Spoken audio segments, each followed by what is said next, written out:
What do we find at the intersection of faith and the world? Our new podcast, Crossroads, explores this question in thought-provoking conversations featuring guests from around the world who are seeking to live faithfully in the public square.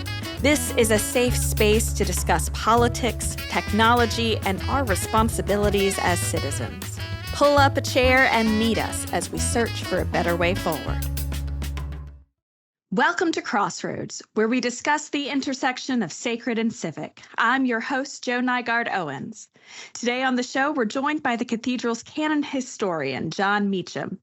While he needs no introduction for most of you, Jon is a professor at Vanderbilt University, a biographer and contributing editor at Time magazine. He's also the Pulitzer Prize-winning author of American Lion, Andrew Jackson in the White House, and author of more than 10 books, including The Call to Serve, which was just released. Hi, Jon. It is so good to have you with us. And where are you joining us from? I'm in Nashville, Tennessee. Excellent. I am recording from Cleveland, Ohio this week, and our editors and producers are in Washington, D.C. So it is good to be here across the country. So, Jon, as Canon historian, you are the embodiment of our podcast theme, the intersection of sacred and civic. What does it mean to be a Canon historian, and how do faith and history intersect for you, and how does this play out in your role as Canon historian at the Cathedral? Well, my children think of the Canon historianship, I guess is the word, as being rather like the Admiral and Mary Poppins. You know, I wander around and fire off weapons. So this was at the kind invitation of the dean and the chapter and the bishop to, I believe, try to have some, as you all would say, intentional conversations about the role of faith in the public square, both past and present, because that is a continuum, obviously. And my view of the role of history in a ecclesiastical context is that remembrance lies at the heart of both traditions. Remember the days of old, remember the years of many generations, ask thy fathers, and they will tell thee, thy elders, and they will show thee. Moses said that in his final speech to the people of Israel. The commandment to do this in remembrance of me is obviously at the heart of our Protestant Catholic tradition. And so to me, the act of remembrance, whether you are in a sacred context or a secular one, is a vital act. If you do not know from whence you came, you can't judge how far you've come, and arguably, therefore, determine what has worked and what has not worked in propelling you forward on the journey that's still unfolding. So to me, particularly given the cathedral's geographic and spiritual place, really, in Washington, in a capital given to fallen, frail, and fallible people, it stands as a monument to our best aspirations. And even when we miss the realization of those aspirations, which we do most of the time, if you don't have aspiration, then there's not a ladder to climb. And I think we all need ladders to climb. That's beautiful. Thank you. You have made a career of understanding our presidents, and they are very much a part of the cathedral itself, from the 3 presidential bays that we have, the kneeler cushions, funerals, and more. And what ways do you see our presidents, both past and present, engaging with the cathedral?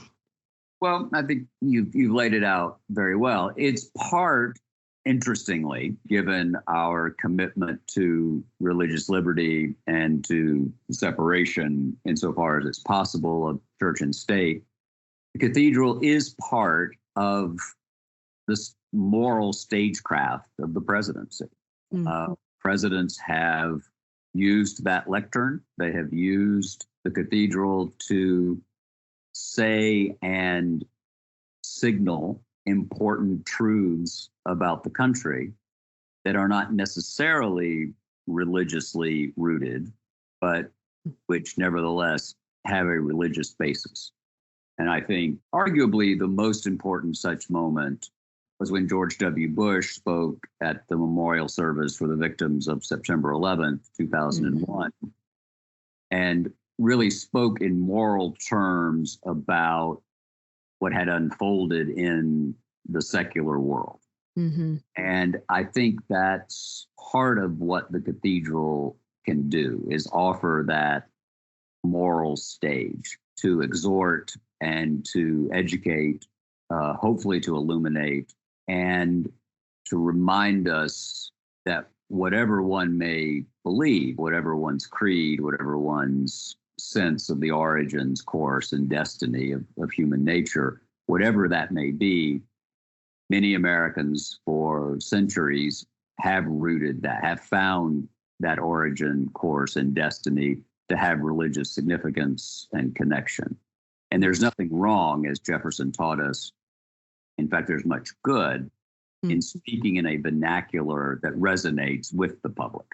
And so look, if you're being very strict about this, it's a fascinating violation of one would think of as the separation of church and state.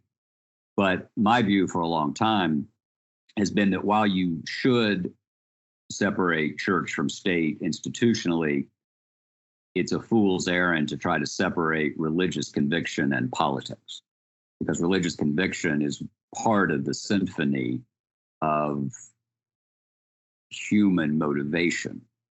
And so a republic which is devoted to citizens who bring their whole humanity to the public square, it's pointless to try to entirely secularize that square in the same way would be devastating to entirely baptize it. And just thinking follow up, that the cathedral, one of its taglines is it's a house of prayer for all people. And so far, we have only had presidents as part of the Christian faith, but the cathedral would be welcoming to those from other faiths. We had an interfaith service, and we had members of the Jewish tradition and the Muslim tradition up on the platform along with Christian clergy. How would you see that happening if we had a president of another faith besides Christianity? How do you see that integrating into the cathedral? I suspect it would be up to that president largely, but, on the first presidential inauguration, which was April 30th, 1789 in New York, George Washington took care to have representatives of the Jewish community in New York in his inaugural parade. So that appreciation of religious diversity, including the right to believe nothing at all, to be a house of prayer for all people, is a noble and realizable aspiration. And it does presuppose a religious theocentric disposition, because to pray is to assume the presence of a force to which one is praying. And so even that is, in fact, a religious assertion. It may be diverse, it may be ecumenical, but it is, in fact, religious. So we shouldn't shy away from that. I think it's important to recognize that this is not a clean argument in the United States of America, right? A national cathedral is, to some extent, a contradiction in terms for a nation explicitly founded on the notion of a federal disestablishment of religion. But I'm with James Madison on most things, not all, but most. And Madison was once asked whether, Madison is the one who, as a very young man, I think he was 25, when Virginia was doing their Declaration of Rights, he's the one who thought of the idea that the phrase of acceptance and right should not be about tolerance, but about liberty. Because tolerance presupposes a prevalent controlling majority that extends a hand, which implies that that hand could be withdrawn. Liberty is eternal. So it comes from above and not parallel. And I think that's an important point. So you were President George H.W. Bush's official biographer and spoke both at his funeral and the dedication of the kneeler cushion a few months ago. How did faith shape President Bush's life and him as a president? George H.W. Bush had more in common in many ways with the founding generation than he did with the generation that followed him. He was a high and dry Episcopalian, broad church. As he once put it, he never really thought very hard about theology. Influenced in midlife and beyond by Billy Graham, as were so many powerful people, and a kind of, I would call it gentle evangelism. So the central element of President Bush's life, well, there were two central elements. One was an instinct to serve, that to whom much is given, much is expected, and he was given much. And the other was ambition. George H.W. Bush would cut your throat for a vote, but he'd be the first person to call 911 after he did. And that defined him, is this tension between ambition and service. And my view as his biographer, and ultimately as his friend, if I may, was that what mattered for him, and I would argue what matters for anyone in public life or private life too, really, is not so much what he did to gain power, but to what ends did he use that power. And at each significant point in his very consequential presidency at the end of the Cold War, he took steps that were damaging to his political self-interest, but which he believed were in the national or international interest. And in that way, to use a phrase that would fit in this context, there was something redemptive about that. So you said he was more like the founding presidents than those who have come after him. And I think a lot of us are feeling in this arena that we're pretty discouraged about the institution of presidency itself. So how might you encourage them, to those who feel this way, to not lose faith in the institution? The institution is in many ways what a majority of us allow it to be. And so I don't know if this is reassuring or terrifying. I think it's both. What should be reassuring is that our political culture, the steps we take to shape a political life, is in the hands of the citizens. What is terrifying about that is that the steps to shape our political life is in the hands of our citizens. Exactly. Right? Yeah. So it's up to us. And we've incentivized this behavior. And I don't go a week without having a very well-meaning person, ask me, has it ever been this bad? The Civil War was pretty bad. And what about social media and cable news? And isn't that? But again, you don't have to watch it. You don't have to post a bunch of stuff. We have chosen to be like this. And the empowering, and that's at one level dispiriting because we made that choice. But what's kind of encouraging is we can all, if we've chosen to do it, we can choose to undo it. And so it is up to every single person. This is actually a highly theological view, right? I believe that we all possess more agency than we may appreciate. And it requires people, to be very blunt and practical at the moment, it requires people who may think they are of one party to vote for a guy from the other party. And that's difficult for a lot of people. I'm puzzled by that because I'm not that partisan, but I understand it. I mean, I don't understand it, but I acknowledge it, if that makes sense.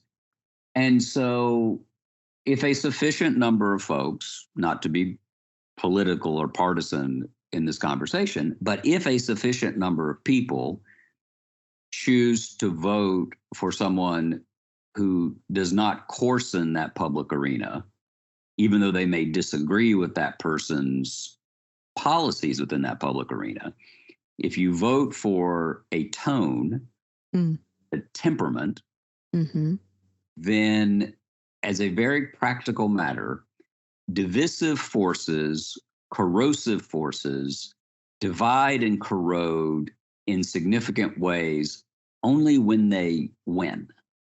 Mm. You need power to do that. And if you defeat that, if you disincentivize that, then guess what? The divisive and corrosive forces are going to change to try to get your vote back. Because since the third chapter of Genesis, the central unit of commerce, the central unit of currency is power. Mm. And if you deny people who are being divisive and corrosive power, they're going to not be divisive and corrosive because they want power. Right. This leads us to our final question. Where do you find hope in all of this? I know that my Redeemer liveth and will stand at the latter day upon the earth. Which I say and laugh, but it's, if you're a Christian, if you adhere to that tradition, you believe that the most terrifying, darkest, most final element of human experience, death, has been reversed. Mm-hmm. So if that's taken care of, I think we can deal with marginal tax rates. Excellent. Well, Jon, thank you so much for joining us today to talk about our presidents and the cathedral and what it means to be canon historian. I think it's safe to say that we all learned a lot and might look at things a little differently now. We hope that you all will join us for our next episode as we feature a conversation with Dr. Kate Ott, professor of Christian ethics at Garrett Evangelical Theological Seminary and author of Christian Ethics for a Digital Society. As the title of her book suggests, we'll be digging into the intersection of ethics and digital life, especially as it pertains to generative AI. Joining me in that conversation as well is the Reverend Leonard Hamlin, Canon Missioner at the Cathedral. Thank you for listening to Crossroads, and until next time, peace be with you. If the digital offerings of the Cathedral enrich your daily life, please consider becoming a supporter today by making a gift at cathedral.org/inspire.